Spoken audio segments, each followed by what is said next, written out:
What if we told you that there are things that banks are hiding from you? Welcome to Finan Simple, where money is made easy.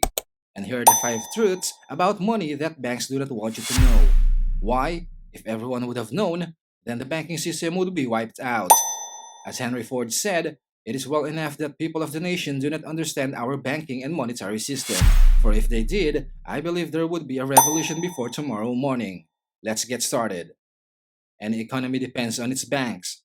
Even the Federal Reserve, though technically a bank, generates its own money. What if we told you that each bank had the authority to issue new currency? There is an easier approach than starting a bank to start producing money. When you can establish a cryptocurrency and become a crypto millionaire overnight, why waste money on initially founding a bank? That is, at least, what has been taking place lately. If you think cryptocurrencies are a hoax, you probably don't understand how the financial system works. So, here are the 5 truths that you should know about. First, storing your money in a bank is not the best use of your funds. How much interest would you receive if you deposited your funds in a bank? At first glance, it's clear that you need to make a percentage great enough to keep pace with inflation for it to make any sense, correct? But if you examine the data, it's far from that. Literally less than 0.5% is what the biggest institutions like the Citibank give. Even if the interest rates are currently at their lowest level, certain banks do offer higher rates, but they are still less than 1%. Take this into consideration. Second, any bank is free to print money out of thin air. You probably won't believe me if we tell you that banks do produce money, since you probably think the Fed is the only bank that is permitted to do so. It is the origin of the dollar and the only organization with legal access to that printing press.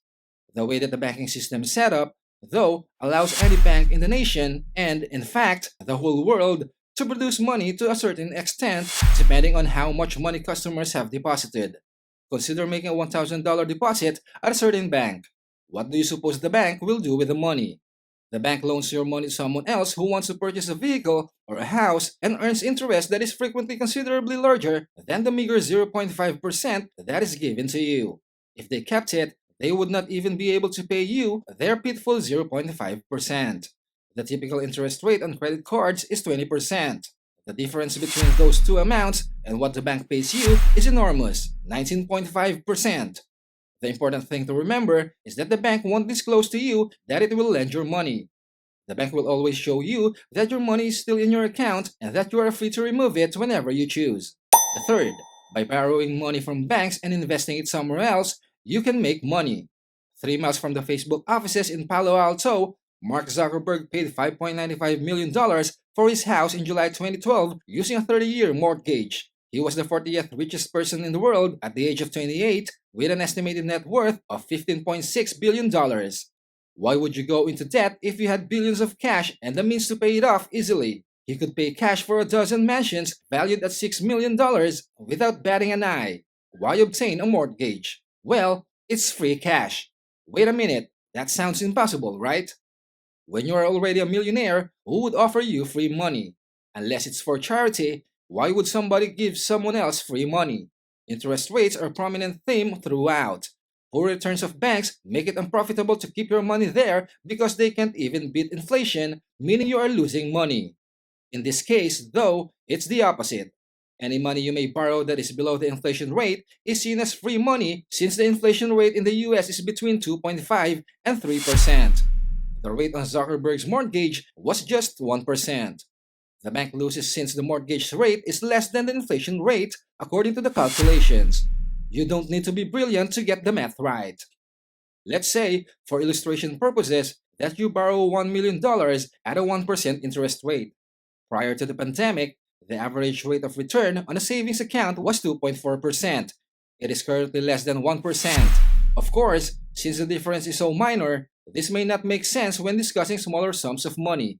Playing around with 1, 2, or 50% of a significant number, however, has the potential to imply tens of thousands of dollars, if not hundreds of thousands. For the fourth, the richer you are, the lower the rates you get. Keep in mind that banks are businesses just like any other, and their goal is to maximize profit. They are not charitable institutions. They are responsible to their shareholders, and they won't survive if their business strategy isn't successful. They feel far more at ease lending money to an affluent person than a poor person because of this. When you are a billionaire, for example, the bank can rest easy since no one is concerned that you would fail on your loan. If anything were to happen, however, and you were unable to make your monthly payments, you could easily sell a portion of your firm to cover your mortgage. In actuality, this is how the banking system developed throughout the centuries. Banks only did business with the nobility, with those who had wealth or assets that continuously generated revenue, like land. Contrast that with a typical employee who may become sick, be unable to work, or just lose his job. Lending money to someone who is barely getting by is quite dangerous. It is simple to condemn banks for such, but consider it. Let's say you have a buddy that hardly makes any money and a friend that has a business. To whom would you feel comfortable lending money? Probably the latter, as harsh as it may sound. Therefore, improving your financial situation is a prerequisite if you want to acquire a lower mortgage rate, a lower credit card rate, or just better conditions when borrowing money. In addition, banks provide such a low mortgage rate to build trusting connections with wealthy individuals so that they would turn to them for larger loans in the future. It benefits both parties. Blockchain and cryptocurrency technologies, for example, promise to change this and democratize banking, and they probably will to some extent. In fact, banking has become so democratic that everyone may use financial services. Compared to a century ago, that is amazing. Number 5. Banks' nuclear weapons are their credit cards. 70% of Americans who have credit card debt acknowledge they will not be able to pay it off this year. Consider what that means for a moment. The debt on your credit cards is not the same as the mortgage. It doesn't grow at 3.5% annually. It's probably over 20%.